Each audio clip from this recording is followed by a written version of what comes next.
Unit 7 रेशम का निर्माण, विशेषताएं एवं उपयोग।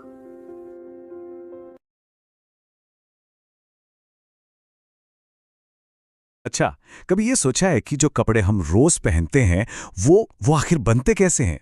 आज हम ना एक ऐसी ही जबरदस्त क्रांति की कहानी में उतरेंगे जिसने हमारे पहनावे को हमेशा के लिए बदल कर रख दिया। और ये कहानी है नए मॉडर्न फाइबर्स की। जरा एक पल के लिए अपनी अलमारी पर नजर डालें। जो कपड़े आज हम पहन रहे हैं, क्या वो हमारे माता पिता या दादा दादी के कपड़ों से बहुत अलग नहीं लगते? मतलब उनकी फील, उनका वजन, उनका स्ट्रेच, सब कुछ कितना बदल गया है ना? पर सवाल यह है कि ऐसा हुआ क्यों? इस पूरे बदलाव का जो राज है ना, वो एक ऐसी क्रांति में छिपा है जो चुपचाप सालों तक हमारी नजरों से दूर होती रही, और वो है नए मॉडर्न फाइबर्स का डेवलपमेंट। तो चलिए इस बेहद दिलचस्प कहानी की एक एक परत को खोलते हैं। अब ये सुनने में एक बहुत बड़ा दावा लगता है ना, कि नवीनतम रेशों ने वस्त्र निर्माण उद्योग में क्रांति ला दी। और सच कहें तो यही हमारी आज की पड़ताल का बेसिस है। आखिर इन नए फाइबर्स में ऐसा क्या था भाई, जिसने सब कुछ पलट कर रख दिया? आइए जरा उन वजहों को समझते हैं जिनसे ये क्रांति मुमकिन हो पाई। तो इस क्रांति का जो पहला और सबसे मजबूत पिलर है, वो है बेहतर क्वालिटी और घटती हुई कॉस्ट। असल में यही वो बुनियाद है जिस पर बाकी सब कुछ बना। चलिए देखते हैं कि कैसे इन नए फाइबर्स ने कपड़ों की दुनिया का नक्शा ही बदल दिया। एक तरफ तो थे पारंपरिक नेचुरल फाइबर्स जैसे कि रेशम, ऊन, सूती, जिन्हें हम सदियों से जानते हैं, इस्तेमाल करते आए हैं। और फिर दूसरी तरफ एंट्री होती है इन नए प्लेयर्स की, नायलॉन, पॉलिएस्टर, स्पैंडेक्स। इन्होंने तो आते ही समझ लीजिए गेम के रूल्स ही बदल दिए।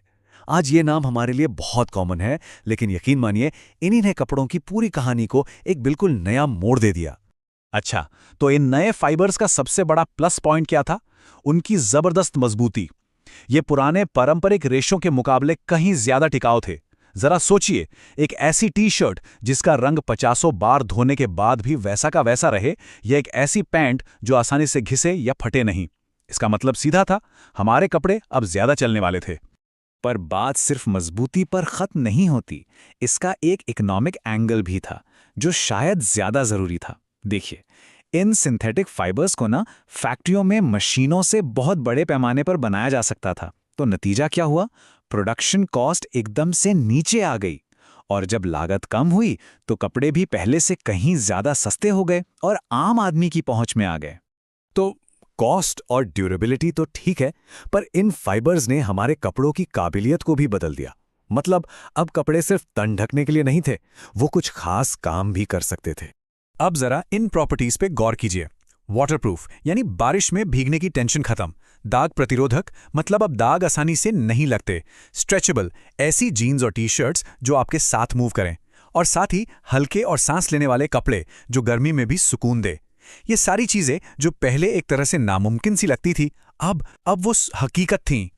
और इन्हीं खासियतों का नतीजा ये हुआ कि कपड़ों की पूरी नई कैटेगरीज ही बन गई। सोचिए, एथलीट्स के लिए हाई परफॉर्मेंस स्पोर्ट्सवेयर, या फिर फायर फाइटर्स के लिए वो एडवांस सेफ्टी गियर जो उन्हें आग से बचाता है।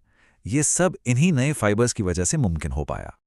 और फैशन की दुनिया का क्या? अरे वहां तो समझिए एक धमाका ही हो गया। इन नए फाइबर्स का लचीलापन और हल्कापन, इसने डिजाइनर्स को मानो क्रिएटिविटी के पंख दे दिए। अब वो पहले से कहीं ज्यादा बोल्ड डिजाइन्स, वाइब्रेंट कलर्स और तरह तरह के टेक्सचर्स के साथ एक्सपेरिमेंट कर सकते थे। और इसी ने फैशन को हमेशा हमेशा के लिए बदल दिया। लेकिन रुकिए, इस क्रांति का असर सिर्फ हमारी वार्डरोब तक ही नहीं रुका। नहीं, इसने हमारे कपड़ों की देखभाल करने के तरीके और यहां तक कि पूरी की पूरी टेक्सटाइल इंडस्ट्री को भी जड़ से बदल दिया। आम इंसान के लिए सबसे सीधा फायदा क्या था? कपड़ों का मेंटेनेंस एकदम आसान हो गया। सोचिए, कई नए कपड़ों को धोने में पानी भी कम लगता है, बिजली भी कम लगती है, और तो और कई बार तो उन्हें प्रेस करने की भी जरूरत नहीं पड़ती। और क्योंकि ये कपड़े ज्यादा चलते थे, तो लोगों को लगा कि उनके पैसे सही जगह लगे हैं, उन्हें वैल्यू फॉर मनी मिल रही थी। और अगर इंडस्ट्री के लेवल पर देखें तो ये बदलाव बहुत ही बड़ा था। इन नए फाइबर्स को बनाने और प्रोसेस करने के लिए बिल्कुल नई मशीनें और टेक्नोलॉजी डेवलप हुई। इससे क्या हुआ? फैक्ट्रियों में लाखों नई जॉब्स निकलीं और पूरी टेक्सटाइल इंडस्ट्री पहले से कई ज्यादा कॉम्पिटिटिव और ग्लोबल हो गई। तो चलिए अब इन सभी डॉट्स को कनेक्ट करते हैं और इस टेक्सटाइल रेवोल्यूशन की पूरी तस्वीर को समझते हैं। ये सिर्फ एक नया कपड़ा नहीं था। नहीं, ये एक पूरा का पूरा नया दौर था। तो अगर सार देखें तो प्रोडक्शन में तेजी, कपड़ों का ज़्यादा चलना, डिज़ाइन में इतनी सारी वैरायटी, कॉस्ट का कम होना और स्पेशल इस्तेमाल के लिए कपड़े बनाने की काबिलियत, इन सब चीज़ों ने मिलकर ही टेक्सटाइल इंडस्ट्री में एक असली क्रांति ला दी। तो हमने देखा कि कैसे नायलॉन और पॉलिएस्टर जैसी चीज़ों ने दुनिया बदल दी। पर यह हमें एक बहुत ही दिलचस्प सवाल पर लाके छोड़ता है कि अगली टेक्सटाइल क्रांति क्या होगी? क्या वो स्मार्ट फैब्रिक्स होंगे जो हमारी हेल्थ को मॉनिटर करेंगे, या फिर ऐसे मटेरियल्स जो पूरी तरह से इको फ्रेंडली होंगे? भविष्य में चाहे जो भी हो, एक बात तो पक्की है, हमारे कपड़ों की कहानी अभी खत्म नहीं हुई है। हम जानेंगे कि कैसे कुछ धागे सिर्फ आराम के लिए बने हैं और कुछ हमारी परफॉर्मेंस को एक नए लेवल पर ले जाने के लिए। तो सवाल यही उठता है, हम अपने कपड़ों से आखिर चाहते क्या हैं? आराम या फिर बेहतरीन प्रदर्शन? और इसका जवाब पता है कहाँ छिपा है? उन धागों में जिनसे ये कपड़े बुने जाते हैं। चलिए इन दो बिल्कुल अलग अलग दुनियाओं को जरा और करीब से देखते हैं। तो आगे हम क्या क्या देखने वाले हैं? पहले तो ये जानेंगे कि ये रेशे कितने तरह के हैं, ये आते कहाँ से हैं, इनकी बनावट कैसी है, इनका इस्तेमाल कहाँ कहाँ होता है, और हाँ, सबसे ज़रूरी, इन दोनों में मुख्य अंतर क्या है। चलिए शुरू करते हैं। तो मैदान में हमारे ये दो मुख्य खिलाड़ी हैं कौन? आइए इनसे मिलते हैं। तो सबसे पहले आते हैं हमारे पुराने और कह सकते हैं सबसे भरोसेमंद साथी, यानी कि प्राकृतिक रेशे। सोचिए, हजारों सालों से इंसान इन्हीं पर तो निर्भर रहा है। ये वो रेशे हैं जो हमें सीधे कुदरत से मिलते हैं, जैसे कपास के पौधों से मुलायम रुई, भेड़ों से वो गरम ऊन, या फिर रेशम की कीड़ों से बना वो चमकता धागा। और अब दूसरी तरफ हैं आज के दौर के हीरो, तापमान संवेदनशील रेशे। ये पूरी तरह से विज्ञान की देन है। ये ऐसे स्मार्ट धागे हैं जिन्हें इस तरह से बनाया गया है कि वे गर्मी और सर्दी के हिसाब से अपना रूप, अपना व्यवहार सब बदल सकें। कमाल है ना? तो ये दोनों रेशे एक दूसरे से इतने अलग क्यों हैं? इसका जवाब इनकी जड़ों में छिपा है। मतलब ये आते कहाँ से हैं? यहां पर फर्क एकदम साफ है। एक तरफ हैं खेत, जंगल और जानवर, जहां से हमें कपास, ऊन और रेशम मिलता है, और दूसरी तरफ है एक लैब, जहां पॉलिएस्टर और नायलॉन जैसे रेशे तरह तरह के केमिकल से तैयार किए जाते हैं। तो एक है पूरी तरह ऑर्गेनिक और दूसरा है इंजीनियर्ड। ठीक है, तो अब हम ये तो जान गए कि ये आते कहाँ से हैं। तो अब जरा जूम इन करते हैं और देखते हैं कि माइक्रोस्कोप के नीचे इनकी बनावट में ये फर्क कैसे दिखता है। अच्छा, यहां पर मामला और भी दिलचस्प हो जाता है। देखिए, प्राकृतिक रेशों की जो बनावट है वो कुदरती तौर पर थोड़ी जटिल होती है। जैसे ऊन की लहरदार बनावट, यही तो हवा को फंसाकर हमें गर्म रखती है। वहीं दूसरी तरफ स्मार्ट रेशों को लैब में जानबूझकर सरल लेकिन बहुत असरदार बनाया जाता है। उनकी रासायनिक संरचना, मतलब जो पॉलीमर चेन है, उसे इस तरह से बदला जाता है कि तापमान बदलते ही वो तुरंत रिएक्ट कर सके। तो इन सब बातों का असली मतलब क्या है? असल में इनकी अलग बनावट और स्रोत ही ये तय करते हैं कि हम इन्हें अपनी अलमारी में कहाँ और कैसे जगह देंगे। प्राकृतिक रेशे कह सकते हैं कि ये हमारा कंफर्ट जोन है। वो मुलायम सूती टी शर्ट जो हम गर्मियों में पहनना पसंद करते हैं, या सर्दियों में वो गर्म ऊनी स्वेटर, ये सब आराम और हमारी परंपरा का हिस्सा है। और वहीं दूसरी ओर जब बात आती है परफॉर्मेंस की, तब ये स्मार्ट रेशे मैदान में उतरते हैं। इन्हें खास मकसद से डिज़ाइन किया जाता है, जैसे कि स्पोर्ट्स वेयर जो भागते दौड़ते या कसरत करते समय शरीर को सूखा और ठंडा रखने में मदद करते हैं। और हाँ, ये सिर्फ कहने की बातें नहीं है, ये तकनीक असल में काम करती है। कूल मैक्स जैसे फाइबर शरीर की गर्मी को बाहर निकालते हैं, जबकि आउटलास्ट जैसे फाइबर पसीने को सोखकर गर्मी में भी ठंडक का एहसास कराते हैं। ये एक तरह से हमारे शरीर के लिए पर्सनल एयर कंडीशनर जैसा काम करते हैं। चलिए, अब तक जो भी हमने जाना है उस सारी जानकारी को एक साथ रखकर देखते हैं, एक आमने सामने की तुलना करते हैं। तो देखिए, ये टेबल सब कुछ साफ साफ बता देती है, हर एक पैमाने पर ये दोनों एक दूसरे से कितने अलग हैं। एक तरफ है कुदरती आराम जिसे हम हर रोज महसूस करते हैं, तो दूसरी तरफ है इंजीनियर्ड परफॉर्मेंस जो खास मौकों के लिए बनी है। एक की देखभाल एकदम सिंपल और दूसरे को चाहिए थोड़ी खास अटेंशन। अगर इस पूरी कहानी को सिर्फ एक लाइन में समेटना हो तो वो ये होगी, प्राकृतिक रेशे आराम और परंपरा का प्रतीक है, जबकि तापमान संवेदनशील रेशे आधुनिक तकनीक और बदलते हालात के हिसाब से ढल जाने की काबिलियत दिखाते हैं। तो अंत में सवाल यही उठता है कि कपड़ों का भविष्य कैसा होगा। क्या हम हमेशा की तरह आराम को चुनेंगे या फिर तकनीक की तरफ बढ़ेंगे, या फिर शायद भविष्य इन दोनों के एक शानदार संगम में छिपा है। रेशम, हमेशा से इसे वस्त्रों की रानी कहा गया है, पर क्या यह सिर्फ एक फैंसी नाम है? जी नहीं, बिल्कुल नहीं। इसके पीछे है प्योर साइंस। तो आज हम इसी साइंस की तह तक जाएंगे और देखेंगे कि भाई रेशम को ये रॉयल टाइटल मिला तो मिला कैसे। सवाल तो उठता है ना कि आखिर रेशम में ऐसा क्या है। तो चलिए इस सवाल का जवाब ढूंढते हैं। क्या चीज है जो रेशम को दूसरे सभी कपड़ों से एकदम अलग, एकदम बेहतर बना देती है? इसका राज छिपा है इसकी बनावट में, वो भी बिल्कुल मॉलिक्यूलर लेवल पर। ओके, तो अब थोड़ा गहराई में उतरते हैं रेशम की सीक्रेट दुनिया में। सबसे पहले यह समझना जरूरी है कि केमिकली ये है क्या चीज। सारा का सारा खेल असल में दो स्पेशल प्रोटीन्स का है। तो हमारा पहला हीरो है फाइब्रोइन। आप इसे रेशम की रीढ़ की हड्डी मान सकते हैं। जी हाँ, यही वो प्रोटीन है जो रेशम को वो जबरदस्त, मतलब अविश्वसनीय मजबूती देता है जिसके लिए वो इतना फेमस है। और अब इस फाइब्रोइन की रीढ़ की हड्डी के चारों तरफ एक और लेयर होती है सेरिसिन की। ये एक तरह का कह लीजिए कुदरती गोंद है, और इसी से रेशम को वो अपनी खास स्मूथ फिनिश और वो शानदार चमक मिलती है। तो एक तरह से ये रेशम का मेकअप है जो उसे इतना सुंदर बनाता है। तो कमाल की बात यह है कि ये दोनों प्रोटीन्स ना एक परफेक्ट टीम की तरह काम करते हैं। फाइब्रोइन अंदर से लोहे जैसी मजबूती देता है और सेरिसिन वो बाहर से इसे खूबसूरती और मुलायमत देता है। मतलब एक के बिना दूसरा कुछ भी नहीं है। अब ये जो आंकड़ा है ना, ये तो सच में दिमाग हिला देने वाला है। क्या कोई सोच सकता है कि एक छोटा सा रेशम का कीड़ा अपने कोकून से पता है कितना, 1.5 किलोमीटर, जी हां 1.5 किलोमीटर लंबा एक सिंगल धागा बना सकता है? मतलब कमाल है। ये तो नेचर की इंजीनियरिंग का एक बेहतरीन नमूना है। तो चलिए अब थोड़ा और जूम इन करते हैं, देखते हैं कि माइक्रोस्कोप के नीचे ये प्रोटीन्स मिलकर रेशम का धागा बनाते कैसे हैं। और यकीन मानिए, माइक्रोस्कोपिक लेवल पर ये और भी ज्यादा फैसिनेटिंग है। तो अगर हम माइक्रोस्कोप के नीचे देखें तो रेशम का एक धागा कैसा दिखता है? एक बहुत ही लंबी पतली सी चीज, लगभग एक बाल की तरह, पर ये अविश्वसनीय रूप से मजबूत होता है।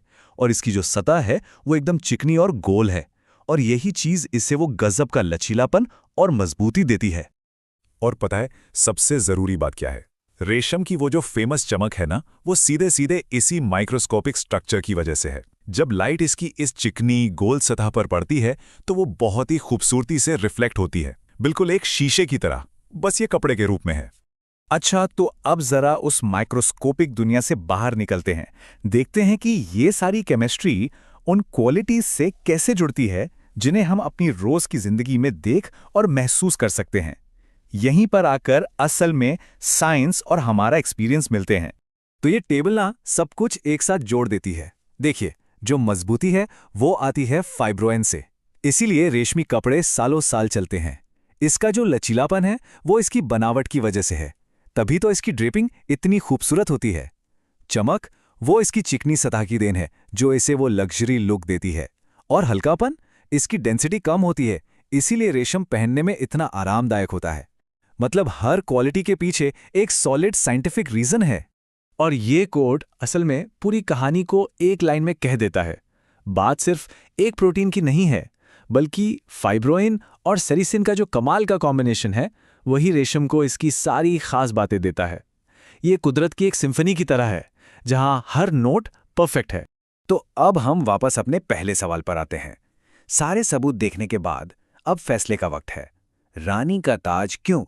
तो बात साफ है, रेशम का ये जो क्वीन का स्टेटस है ये सिर्फ कहने की बात नहीं है, ये सीधे सीधे इसकी यूनिक बायोलॉजिकल इंजीनियरिंग का रिजल्ट है। एक सिंपल सा फ्लो है, अनोखी प्रोटीन संरचना जिससे मिलते हैं बेहतरीन गुण। कितना सिंपल और कितना खूबसूरत है ना। नेचर को वाकई पता है कि वो क्या कर रही है। तो आखिर में बात बस इतनी सी है, रेशम की जो सुपीरियॉरिटी है वो उसके फंडामेंटल स्ट्रक्चर में है। जिस तरह से इसके प्रोटीन्स अरेंज्ड हैं वही इसे ये रानी वाला दर्जा दिलाता है। ये सिर्फ एक कपड़ा नहीं, ये तो कुदरत का एक मास्टरपीस है, आर्ट का एक ऐसा पीस जिसे हम पहन सकते हैं। और इसी सोच के साथ हम आज का ये विश्लेषण खत्म करते हैं। अगली बार जब रेशम को देखें या छुएं तो क्या वो सिर्फ एक कपड़ा लगेगा या फिर उसके पीछे की उस अद्भुत नेचुरल इंजीनियरिंग की भी याद आएगी जिसने उसे वस्त्रों की रानी बनाया है। उम्मीद है अब इस शानदार फैब्रिक को एक बिल्कुल नई नजर से देखा जाएगा। क्या आपने कभी ऐसे कपड़े के बारे में सोचा है जो गर्मियों में तो आपको ठंडक का एहसास दे और सर्दियों में गर्माहट का? एक ऐसा फैब्रिक जो हर मौसम का साथी हो? तो आज हम रेशम के इसी जादुई रहस्य को समझने वाले हैं। और जानते हैं, ये नाम, ये वस्त्रों की रानी का खिताब रेशम को ऐसे ही नहीं मिल गया। इसकी बेजोड़ खूबसूरती और आराम देने की जो कमाल की क्षमता है ना, उसी ने इसे ये ताज दिलाया है। लेकिन सवाल ये है कि आखिर इसका राज क्या है? कैसे मतलब एक ही धागा मौसम के हिसाब से अपना रंग ढंग बदल लेता है? चलिए आज इस कमाल के रहस्य से पर्दा उठाते हैं। तो चलिए इसे समझने के लिए हम क्या क्या जानने वाले हैं, एक नज़र डालते हैं। पहले तो इसे वस्त्रों की रानी क्यों कहते हैं ये जानेंगे। फिर देखेंगे कि गर्मियों में ये हमें कैसे कूल रखता है और सर्दियों में वार्म। त्वचा के लिए इसके क्या फायदे हैं और आखिर में इसके हर मौसम के साथी होने का पूरा राज खोलेंगे। तो चलिए शुरुआत करते हैं पहले पॉइंट से। रेशम का ये जादू कोई आज की टेक्नोलॉजी नहीं है, बल्कि ये तो इसकी कुदरती बनावट में ही छिपा है। और पता है, यही तो इसकी सबसे बड़ी खूबी है। रेशम की ये जो काबिलियत है ना, ये किसी केमिकल ट्रीटमेंट से नहीं आती। इसका पूरा का पूरा जादू इसकी कुदरती बनावट में, इसके अनोखे प्रोटीन स्ट्रक्चर में ही छिपा है। कह सकते हैं कि ये प्रकृति का एक शानदार डिजाइन है। तो चलिए रेशम के इस डबल रोल को जरा करीब से देखते हैं। सबसे पहले बात करते हैं गर्मियों की। जब बाहर बहुत गर्मी हो तो रेशम हमें ठंडा रखने में कैसे मदद करता है? गर्मियों में रेशम, आप मान लीजिए, आपके लिए एक पर्सनल एयर कंडीशनर की तरह काम करता है।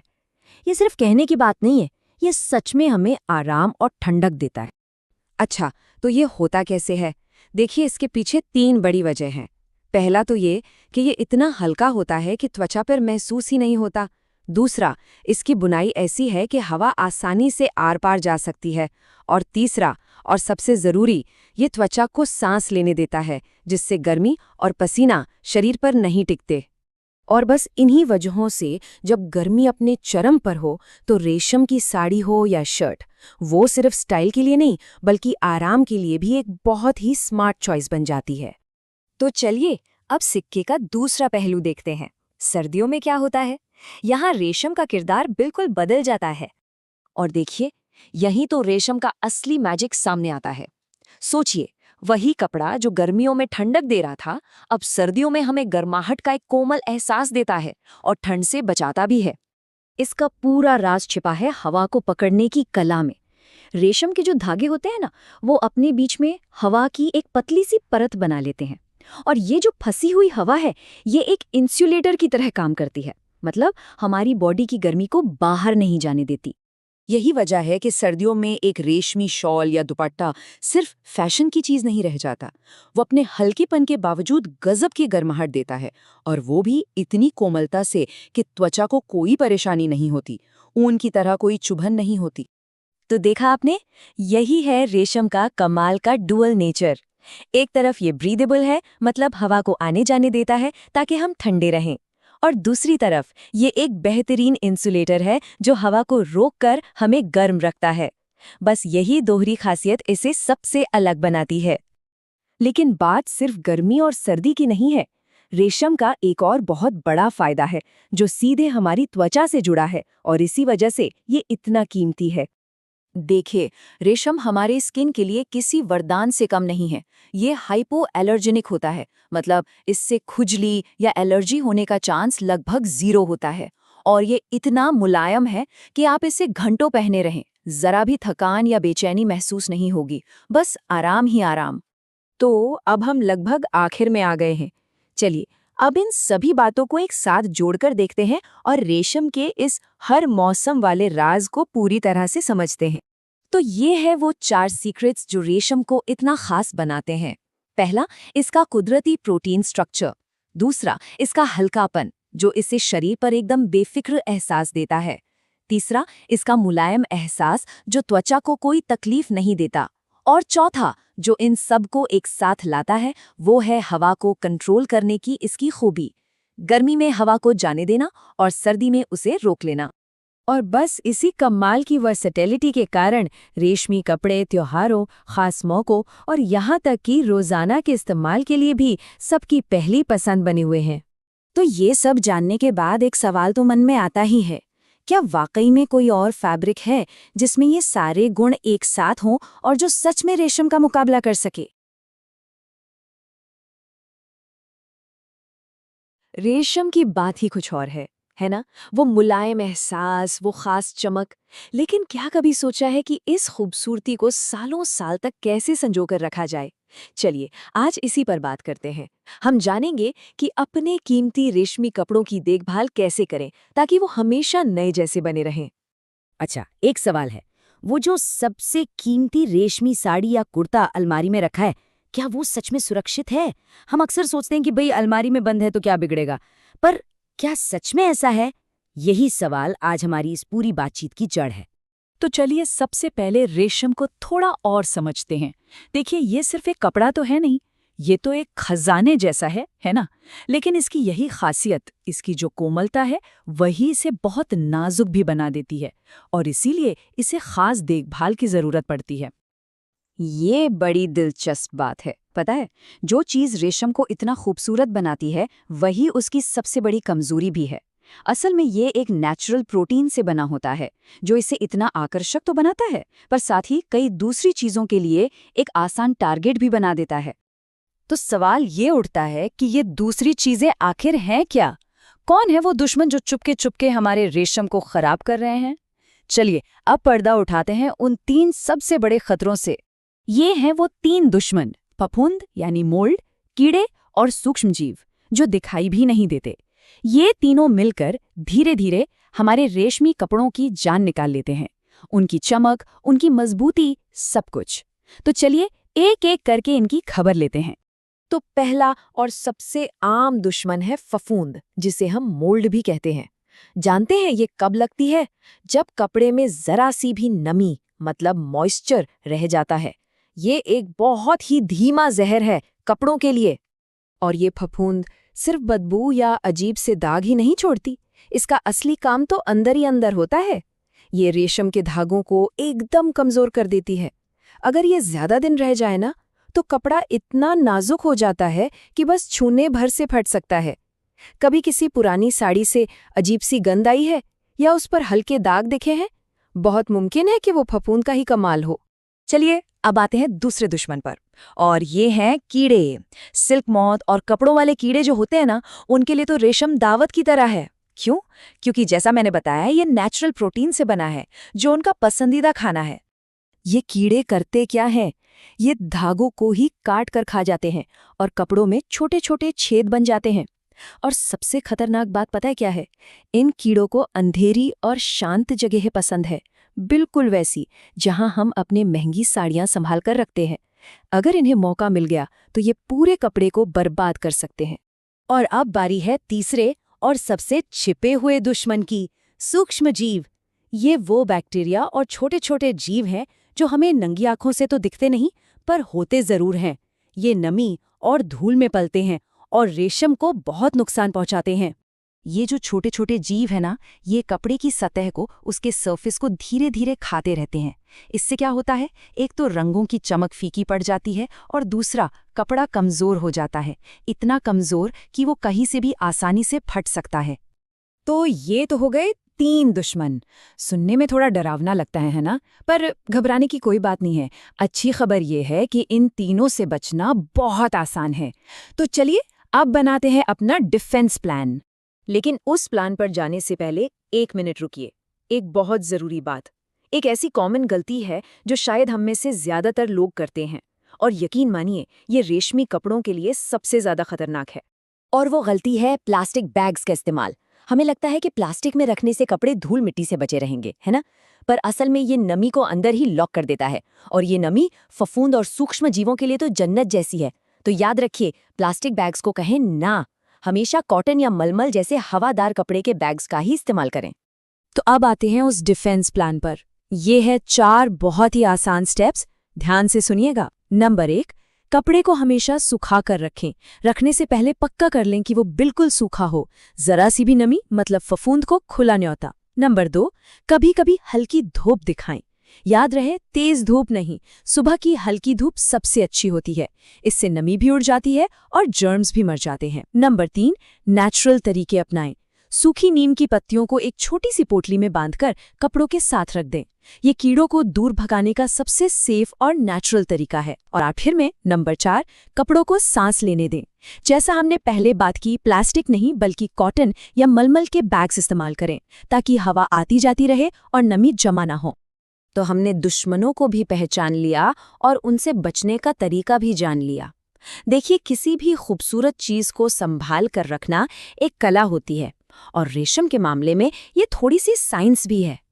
तो इस पूरी बातचीत का सार क्या है? बस एक सीधी सी बात, अगर हम सही देखभाल करें और सही तरीके से स्टोर करें तो हमारे रेशमी कपड़े अपनी असली क्वालिटी, अपना रंग, अपनी मजबूती, सब कुछ सालों साल तक वैसे का वैसा ही बनाए रख सकते हैं। तो अगली बार जब अलमारी खोलें और वो खूबसूरत रेशमी कपड़ा हाथ में लें तो याद रखिएगा, उसकी देखभाल सिर्फ एक काम नहीं, एक कला है। सवाल बस ये है कि इस कला को कैसे निभाया जाए। सदियों से एक कपड़ा ऐसा है जिसे एक बहुत ही खास नाम दिया गया है, सभी वस्त्रों की रानी। जी हाँ, हम बात कर रहे हैं रेशम की। ये बात कितनी खूबसूरती से रेशम के बारे में सब कुछ बता देती है ना? कि ये सिर्फ एक धागा नहीं है, बल्कि एक एहसास है, एक पहचान है। तो चलिए आज इसी सवाल का जवाब ढूंढते हैं, पता लगाते हैं कि रेशम को ये शाही दर्जा आखिर मिला क्यों, इसके पीछे के रहस्य क्या हैं। ठीक है, तो अपनी खोज के पहले पड़ाव पर चलते हैं। ये वो गुण हैं जिन्हें हम सीधे सीधे महसूस कर सकते हैं, छूकर और देखकर। देखिए, रेशम की जो सबसे पहली पहचान है ना, वो है इसका बेमिसाल स्पर्श। बस इसे छूकर ही पता चल जाता है कि ये कुछ अलग है। इसकी सबसे मशहूर खासियत है इसकी कोमलता और चिकनाहट। जब ये त्वचा को छूता है तो एक बहुत ही सुखद और आरामदायक एहसास होता है, और शायद यही वजह है कि ये लग्जरी और कंफर्ट का दूसरा नाम बन गया है। छूने के बाद जो चीज़ फौरन हमारा ध्यान खींचती है वो है इसकी अपनी कुदरती चमक। ये कोई बनावटी चीज़ नहीं, बल्कि एक गहरी अंदरूनी चमक है। यहाँ एक बहुत ही दिलचस्प बात है, ज़्यादातर जो नेचुरल फाइबर्स होते हैं ना, वो थोड़े फीके या मैट दिखते हैं, लेकिन रेशम के साथ ऐसा बिल्कुल नहीं है। असल में इसके धागे की बनावट ही कुछ ऐसी होती है कि वो रोशनी को एक प्रिज्म की तरह बखेरती है, जिससे इसमें एक अनोखी चमक पैदा होती है, और इसी वजह से इसके रंग इतने खिले खिले लगते हैं। चलिए अब जरा आगे बढ़ते हैं। अब बात करते हैं रेशम के एक ऐसे पहलू की जो हमें चौंका देता है, यानी इसके नाजुक रूप और इसकी छिपी हुई ताकत की। पहली नज़र में जब हम रेशम को देखते हैं तो क्या लगता है? यही कि ये बेहद नाजुक और कोमल है, जैसे इसे बहुत ही संभाल कर रखने की जरूरत है। पर यहाँ एक बहुत बड़ा सरप्राइज है। यकीन करना मुश्किल है, पर रेशम का धागा अपने ही वजन के स्टील के धागे से भी ज्यादा मजबूत होता है ना? कमाल की बात। यही तो है इसकी सबसे बड़ी छिपी हुई ताकत। और इसकी खूबियां सिर्फ यहीं तक नहीं हैं। जरा सोचिए, एक ऐसा कपड़ा जो वजन में एकदम हल्का हो, गर्मियों में ठंडक दे और हमारी त्वचा को सांस लेने दे। अगर इसकी सही से देखभाल की जाए तो ये सालों साल चलता है, और सबसे अच्छी बात, ये सेंसिटिव स्किन के लिए भी एकदम परफेक्ट है। तो अब तक हमने इसके फिजिकल गुणों की बात की। चलिए अब देखते हैं कि कला, संस्कृति और इतिहास में रेशम की क्या भूमिका रही है। रेशम की एक और जादुई खासियत है रंगों को सोखने की इसकी जबरदस्त क्षमता। यह रंगों को इतनी गहराई से पकड़ता है कि वो बहुत पक्के और वाइब्रेंट दिखते हैं और आसानी से फीके भी नहीं पड़ते। और इसी खूबी की वजह से ये हमारी परंपरा का हिस्सा बन गया। कैसे? सबसे पहले तो ये गहरे रंगों को अपना लेता है, फिर इसकी अपनी चमक इन रंगों को और निखार देती है और कपड़ा एक आर्टवर्क जैसा लगने लगता है, और आखिर में यही सब मिलकर इसे शादियों, त्योहारों और हर खास मौके का प्रतीक बना देता है। अगर हम भारत की बात करें तो यहाँ रेशम का ऐतिहासिक और सांस्कृतिक महत्व बहुत ही गहरा है। पुराने जमाने से ही राजा, महाराजा और शाही परिवार इसका इस्तेमाल करते आए हैं, जो बताता है कि इसका दर्जा हमेशा से कितना ऊंचा रहा है। और कमाल की बात यह है कि ये परंपरा आज भी जिंदा है। बनारस हो, कोलकाता हो, मैसूर हो या केरल, ये शहर आज भी भारत के बड़े रेशम केंद्र हैं जो इस अनमोल विरासत को एक पीढ़ी से दूसरी पीढ़ी तक पहुंचा रहे हैं। तो इन सब बातों के बाद हम वापस अपने उसी सवाल पर आते हैं, रेशम को रानी क्यों कहा जाता है? चलिए अब इसका फाइनल जवाब ढूंढते हैं। तो अगर हम सारी बातों को एक साथ देखें तो इसका स्पर्श बेजोड़ है, इसकी चमक कुदरती है, ये आरामदायक होने के साथ साथ मजबूत भी है, ये कला के लिए एक बेहतरीन कैनवस है और हमारी संस्कृति का एक बहुत जरूरी हिस्सा है। तो रेशम का राज किसी एक गुण में नहीं छिपा है, बल्कि इसकी खूबसूरती, इसकी मजबूती, इसका आराम और इसका सांस्कृतिक महत्व, इन सब का जो अनूठा मेल है वही इसे सभी वस्त्रों की रानी बनाता है।